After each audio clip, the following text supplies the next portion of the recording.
이기는 믿음, 살리는 기도라는 제목으로 하나님 말씀 증거하도록 하겠습니다. 오늘은 두 가지 내용인데 금송아지 우상 사건이고 또 하나는 그것을 위한 모세의 중보 기도입니다.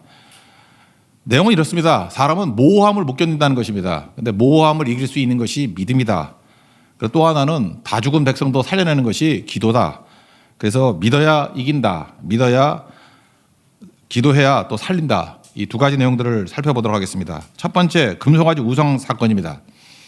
지금부터 13년 전인데 2011년 3월에 동일본 대지진이 있었습니다. 그때 지진도 나고 쓰나미도 있었고 지금도 기억이 생생한데 벌써 13년 전이네요.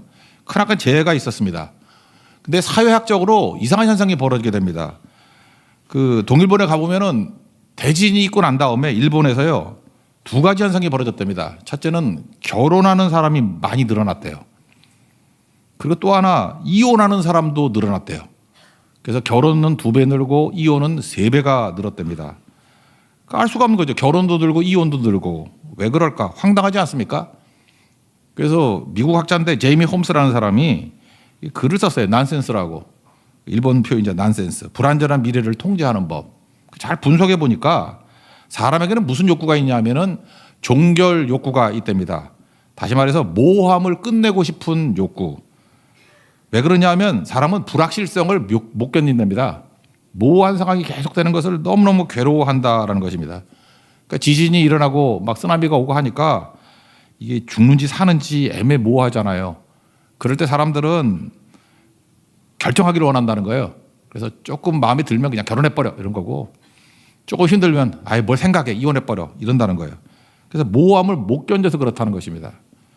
우리 잘 보면 그런 거 있지 않습니까? 연애할 때에도 보면은 밀당이라는 게 있죠. 밀고 당기는 거. 우리 고전 사극에도 많이 나오지 않습니까? 춘향전 같은 데 보면은 춘향이가 도망가면서 날 잡아봐라 그러잖아요. 이몽룡이 그거 못 잡아요? 금방 잡지.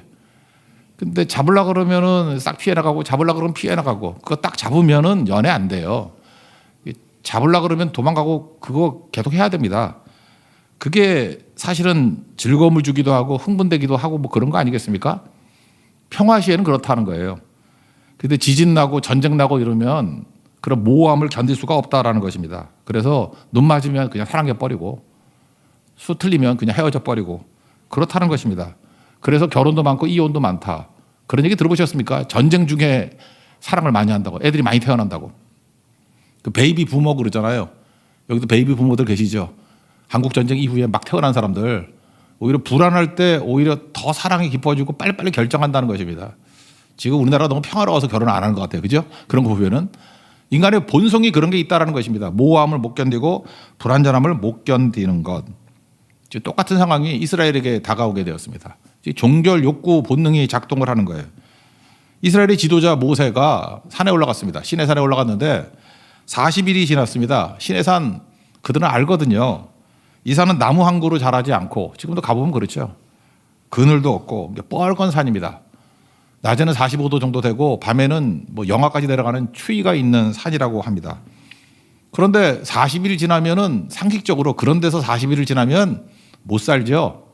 그러니까 기다리는 것이 무의미하다 이렇게 생각이 되었다는 것입니다. 그래서 이렇게 표현하잖아요.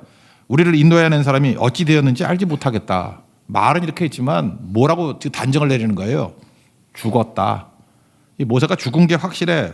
40일 동안 저 시내산에 올라가서 남을 수가 없어. 왜 그렇습니까? 너무 불안해서, 너무 두려워서, 조급해서. 그러니까 모호함을 못 견디는 거예요. 불확실한 걸 못 견디는 거예요. 그러니까 죽었다고 하자는 거죠. 죽었다고 하자. 그 내용이 1절입니다. 1절 읽겠습니다. 시작. 백성이 모세가 산에서 내려옴이 더딤을 보고 모여 백성이 아론에게 이르러 말하되 일어나라 우리를 위하여 우리를 인도할 신을 만들라. 이 모세 곧 우리를 애굽 땅에서 인도해낸 사람은 어찌 되었는지 알지 못함이니라. 그래서 2인자인 아론에게 찾아왔습니다. 그래서 보이는 신을 만들어 달라. 그랬더니 아론도 믿음이 있는 사람이니까 원하진 않겠죠. 저는 이게 아론이 적극적으로 나서서 선동했다고 생각하지는 않습니다. 근데 아론은 지도자 감이 안 되는 게 그러니까 모세가 지도자죠. 우유부단합니다. 그리고 좀 비겁해요. 그래서 이스라엘 백성들이 받아들이지 못할 조건을 냅니다. 그게 뭐냐? 이스라엘 사람들이 제일 귀하게 여기는 게 금거리 뭐 이런 거잖아요. 돈 아니에요, 돈. 금거리를 가져와라. 그 애굽 나올 때 그 노예 출신들한테 금고리를 줬으니 얼마나 좋아했겠습니까? 그래서 아내들, 뭐 여자 딸들 되게 좋아했을 거 아니에요. 줬다 뺐으면 진짜 힘들죠. 그 귀인 거 빼. 여자가 막 울고불고 난리칠 거 아니에요. 뭐 사랑이 식었어, 뭐 어쩌고 저쩌고 그럴 거 아니에요. 그래서 아론은 이게 안 될 거라고 생각을 했다고. 금고리 모으라 그러면 그건 안 돼. 그래서 그냥 넘어가려고 그랬었는데 웬걸? 이 사람들이 너무 모호함과 불확실함이 힘드니까 그걸 빼서 갖다 주는 거예요. 아마 아론도 당황했다고 생각을 합니다. 그 내용이 2절과 3절입니다. 읽겠습니다. 시작. 아론이 그들에게 이르되 너희 아내와 자녀의 귀에서 금고리를 빼어 내게로 가져오라. 모든 백성이 그 귀에서 금고리를 빼어 아론에게로 가져가매. 이 비겁한 방법이었는데 피할 길이 없게 되었습니다. 그래서 만들고 난 다음에 이게 뭐 너희를 인도한 여호와다. 그래서 금 송아지 우상 만들었다는 얘기입니다. 4절입니다. 읽겠습니다. 시작. 아론이 그들의 손에서 금고리를 받아 부어서 조각칼로 새겨 송아지 형상을 만드니 그들이 말하되 이스라엘아 이는 너희를 애굽 땅에서 인도하여낸 너희의 신이로다 하는지라. 잘 보세요. 이스라엘이 금송아지 우상을 만든 이유가 무엇입니까? 불안하니까. 제가 볼 때 두 가지인 것 같아요. 첫째는 구심점 확보. 그러니까 모세가 있을 때 하나님을 중심으로 이렇게 모였잖아요. 근데 보이는 모세가 사라지고 모세가 이끌어 주시는 하나님이라고 생각했는데 하나님의 부재같이 보이는 거예요. 그러니까 구심점 확보를 위해서 눈에 보이는 우상 만들자는 거예요. 이건 독재자가 있는데 보면 다 이런 일이 있습니다. 독재자 있는 곳 중에 우상화 작업이 벌어지지 않는 곳은 없죠. 왜? 눈에 보이는 우상 만들어야 하나됨이 있고 종교심으로 묶어두는 거죠.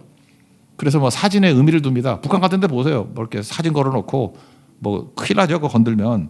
그리고 배지 달고 다니고 그리고 절하게 만들고 뭐 그런 거 있지 않습니까? 구심점 확보. 그게 금송아지예요. 또 하나는 욕망의 신성화입니다. 자기 속에 있는 욕망을 갖다가 이렇게 표출하는 거죠. 인간은 참 묘합니다.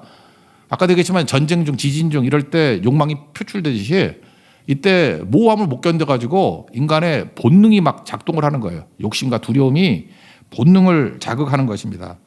그래서 그 하우징어라는 사람이 존 하우징어라는 사람이 있는데 그 사람이 인간에 대한 설명을 이렇게 했죠. 호모 루덴스, 그 놀이하는 인간. 그 내용을 보면 뭐 이런 거죠. 인간은 재미와 놀이에 매몰한다라는 것입니다. 그러면 도파민이 나오고 엔돌핀이 나온대요.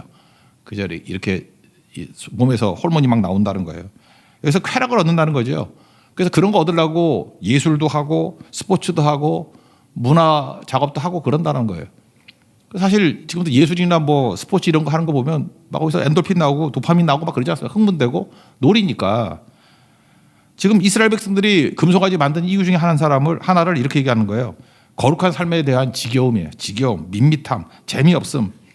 그래서 애굽에서 보니까 자기 주인들이 쾌락과 풍요로 재미있게 놀던 게 생각나거든. 그러니까 위기 상황이 돼버리니까 그거 흉내내게 된다라는 것입니다. 그러니까 무슨 뜻이에요? 내 욕망 채우고 내 결정대로 할 수 있는 거 그걸로 가더라는 것입니다. 그렇다 그러면 이 현대인들, 우리 현대 크리스천들 우리도 마찬가지죠. 금송아지 우상 언제든지 만들 수 있다라는 것입니다. 하나님이 눈에 잘 보이지 않고 하나님의 임재가 잘 느껴지지 않을 때 뭘 안 보이는 하나님을 믿냐? 그냥 눈에 보이는 걸로 뭐 하자.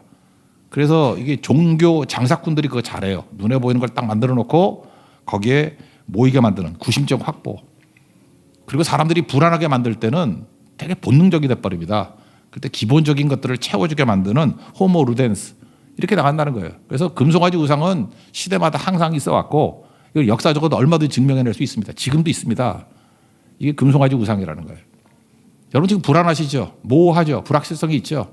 항상 살다 보면은 뭐 병이 들 수도 있고 돈이 없을 수도 있고 관계가 깨질 수도 있고 이게 다 불안한 거 아니에요? 모호한 거 아니에요? 그때에 제일 큰 위기가 뭐냐면 고난 자체가 아니라 금송아지 우상으로 피해 나가려고 하는 유혹이 있다는 것입니다. 그게 우상이에요. 이때 붙들어야 될 게 뭐냐? 하나님의 약속 붙들고 믿음 붙들어야죠. 하나님께서 하나님 백성들 훈련하는 방식이 무엇이냐 하면은 불확실성과 모호성으로 이끌어가 버리십니다. 거기서 그 환경을 고쳐주는 게 아니라 그 가운데서도 믿음을 붙들 수 있는가? 풍랑만큼 불확실과 모호한 데가 어디 있습니까? 죽느냐 사느냐 오락가락 하잖아요. 풍랑 가운데 이끄셔서 왜 너희들이 믿음이 없느냐 그러잖아요. 어째 믿음이 이렇게 적으냐? 그러니까 큰 믿음으로 그걸 극복하기를 원하고 그 시간이 믿음이 성장하는 시간이 되기를 원하신다는 것입니다.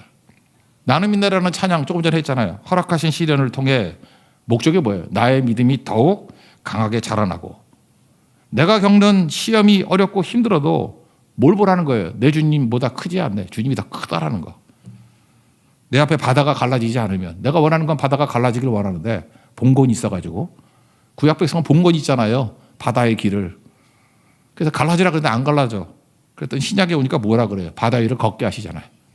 모른다는 거죠.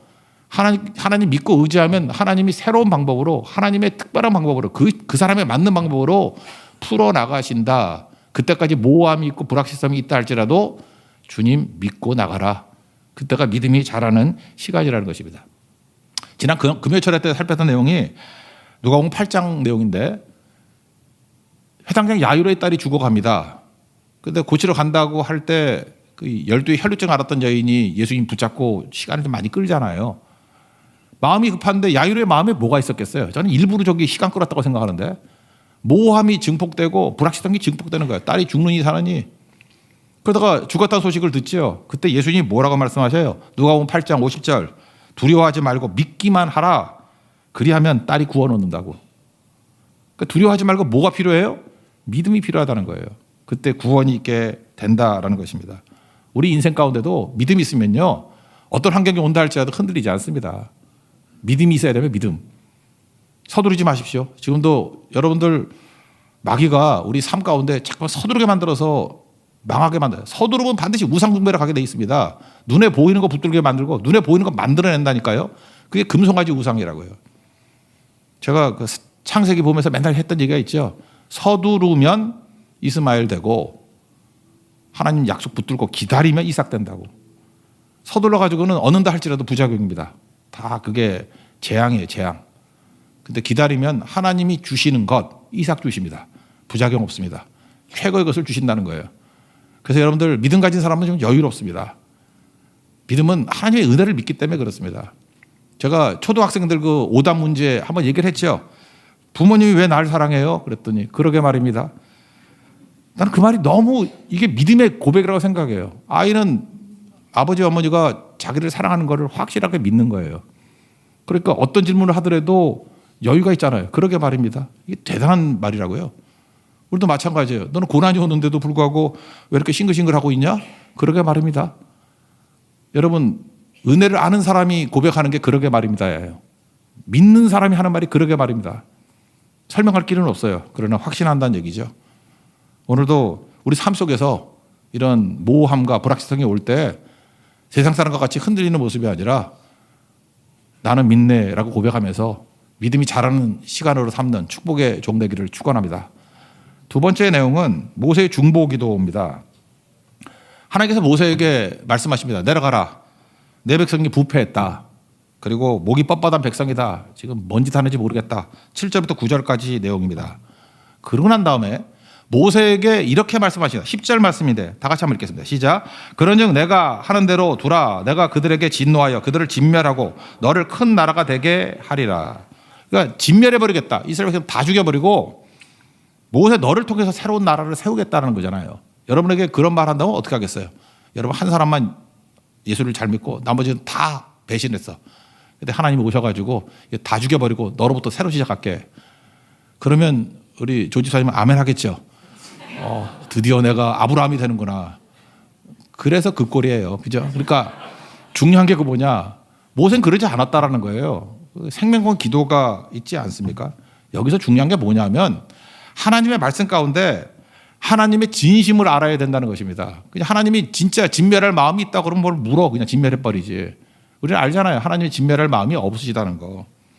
하나님의 심정을 친구라 그러잖아요. 모세가 친구 같다 그러잖아요. 대면하여 아는 자라고. 그러니까 하나님이 모세에게 하나님의 심정을 토로한 겁니다.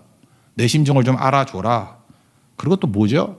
나는 진멸할 마음이 없는데 내가 진멸하겠다고 하는 그 언약이 있잖아요. 그 약속이 있잖아요. 그거를 좀 막아줄 수 있는 사람이 필요하다. 누가 좀 나 좀 말려줘. 그거에 하나님의 심정은. 우리식으로 얘기하면 예레미야 29장 11절 보니까 너희를 향한 나의 생각을 내가 아나니 평안이요 재앙이 아니다.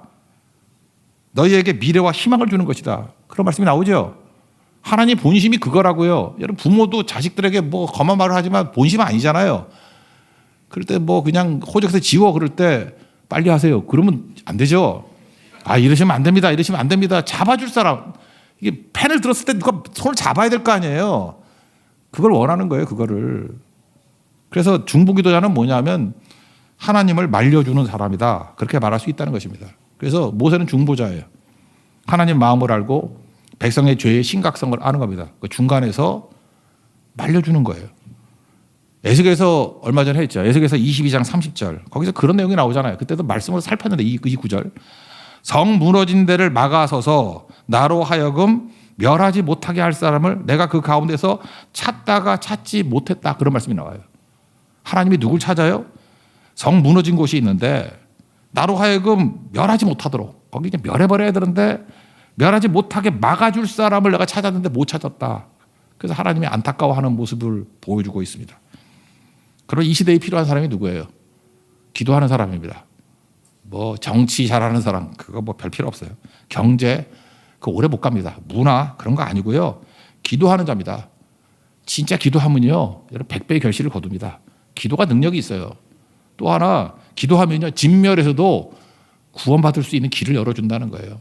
그래서 이 시대에 진짜 필요한 건 기도입니다. 여러분들 기도하십시오. 기도하면 죽었던 것도 살아나고 기도가 살리는 겁니다. 살리는 기도예요. 이기는 믿음이 있다 그러면 살리는 건 기도예요. 여러분 죽음의 모습들을 바라볼 때 기도를 통해서 살려낼 수 있는 하나님의 거룩한 종 되기를 바랍니다. 그러면 모세의 기도의 특징이 뭐냐? 세 가지예요. 11절, 12절, 13절에 한 절씩 나오는데 11절에서는 은혜, 하나님의 은혜를 붙든 기도고 12절에서는 하나님의 이름을 붙든 기도고 13절에서는 하나님의 약속을 붙든 기도예요. 그래서 여러분들이 진정한 중보기도자가 되려고 그러면 이 세 가지 붙들어야 된다는 것입니다. 하나님의 은혜, 하나님의 이름, 하나님의 약속. 여기 중요한 게 뭐예요? 백성에서부터 기도가 시작되지 않았다는 거예요. 백성을 근거로 해서 기도하지 않았다는 거예요. 여러분 마찬가지예요. 어떤 사람을 바라보고 기도하면 기도가 안 나와요. 아유, 저건 심판받아야죠. 거기 없애버려야지. 이런 생각만 들고 화만 나요, 화만. 근데 문제를 바라보지 말고 무너진 걸 바라보지 말고 하나님의 은혜를 바라보고 하나님의 이름을 바라보고 하나님의 약속을 바라보고 기도하면 다 살아납니다. 그래서 여러분들 오늘 성령 강림 주일인데 성령 강림절에 기도의 영이 폭발했잖아요. 여러분 기도가 살아나서 모두 죽었던 것을 살릴 수 있는 하나님의 거룩한 종 되기를 바랍니다. 염려가 언제 끝나느냐? 문제가 해결됐을 때 아닙니다. 하나님을 바라보기 시작할 때 문제가 끝나요. 기도하기 시작할 때 문제가 끝나기 시작한다는 것입니다. 왜요? 우리가 기도할 때 하나님이 일하시니까. When we pray, God works. 기도할 때 하나님이 일하시기 때문에. 이 모세의 이 기도가 있는 하나님의 종 되기를 바랍니다. 세 가지 내용이 뭐죠? 은혜죠, 은혜. 먼저 11절 읽겠습니다. 시작. 모세가 그의 하나님 여호와께 구하여 이르되 여호와여 어찌하여 그 큰 권능과 강한 손으로 애굽 땅에서 인도하여 내신 주의 백성에게 진노하시나이까. 큰 권능과 강한 손으로 인도한 백성, 은혜로 건진 백성 그런 얘기잖아요. 이스라엘이 뭐 한 게 뭐 있어요? 하나님의 은혜로 다 한 거지. 이스라엘이 대단한 게 아닙니다. 이스라엘은 약합니다. 이스라엘은 악합니다. 참 약하면 착하게도 해야 되는데 약한데 악해요. 이걸 살렸어요. 그러면 은혜지 뭐 딴 거 설명할 게 뭐가 있어요. 은혜로 자기 백성을 삼으셨다는 것입니다. 여기서 끝내면 하나님 베푼 은혜가 뭐가 됩니까? 그런 거죠. 은혜에 호소하는 거예요. 은혜. 하나님 은혜로 백성 삼고 은혜를 건져주시지 않았습니까? 그런데 여기서 은혜 끊어버리면 어찌 삽니까? 은혜 아니면 살 수가 없습니다. 은혜가 헛되지 않게 하옵소서. 여러분 기도가 은혜 붙들고 기도하면 강력한 기도가 됩니다. 주님 원래부터 은혜로 시작했잖아요. 두 번째는 뭐예요? 하나님의 이름이죠. 12절입니다. 시작. 어찌하여 애굽 사람들이 이르기를 여호와가 자기의 백성을 산에서 죽이고 지면에서 진멸하려는 악한 도로 인도해 내었다고 말하게 하시려 하나이까. 주의 맹렬한 노를 그치시고 뜻을 돌이키사 주의 백성에게 이 화를 내리지 마옵소서. 애굽 사람들이 막 떠들 거 아니에요. 소문 들었을 거 아니에요. 자기 백성을 죽이려고 진멸하려는 악한 의도로 끌고 왔다. 그냥 애굽에서 안 죽이고 다 끌어다 거기서 죽이려고 데려왔다. 이렇게 하나님의 비방받으면 안 되지 않습니까? 하나님의 이름을 가지고 하나님의 이름에 호소하는 거예요. 하나님의 영광에 호소하는 거예요. 하나님께서 이거 들으시죠, 이런 거. 그죠? 그래서 세 번째 뭐예요? 제일 중요한 건데 약속이죠. 아브라함부터 시작해가지고 이삭, 뭐 야곱에게 준 약속 있지 않습니까? 하늘의 별과 같이 바다의 모래같이 영원한 기업을 준다 약속이 있지 않습니까? 이게 제일 강력한 기도죠. 13절 읽겠습니다. 시작. 주의 종 아브라함과 이삭과 이스라엘을 기억하소서. 주께서 그들을 위하여 주를 가리켜 맹세하여 이르시기를 내가 너희의 자손을 하늘의 별처럼 많게 하고 내가 허락한 이 온 땅을 너희의 자손에게 주어 영원한 기업이 되게 하리라 하셨나이다. 우리 조상들에게 하신 약속, 주님이 약속하시지 않습니까? 그거 지켜주세요. 그런 거죠. 하나님께서 그 약속 붙들어 주실 것입니다. 약속 붙들고 기도할 때 하나님은 약속을 변개하시는 분이 아니죠. 들어주시는 거죠. 이게 기도라는 거예요. 뭐 기도의 뭐 용사라 그러는 이엔 바운즈 그 책 말미에 이런 거 나오대요. 기도와 약속의 관계. 기도와 약속은 상호 의존적인 관계다. 약속은 기도를 불러들이고 약속은 기도에 활력을 넣어준다. 그러니까 약속 붙들고 기도할 때 활력이 생기는 거죠. 또 반대로 기도는 약속을 찾아내고 기도는 약속이 실현되도록 약속이 제자리를 찾게 만든다. 약속은 흠뻑 쏟아지는 복의 비와 같다. 아까 비 준비하시니 찬양했죠. 소낙비 안으로 들어가라. 여러분 하나님 약속 붙들고 구하십시오. 사람 붙들고 기도하는 거 아니에요. 약속이 약속. 그럼 하나님께서 은혜 가운데 하나님의 이름의 영광을 위해서 약속대로 실현해 주신다는 것입니다. 기도로 죽었던 모든 것들을 살려낼 수 있는 하나님의 거룩한 종 되기를 축원합니다. 자리에서 일어나겠습니다. 기도를 멈추지 마라 찬양하겠습니다.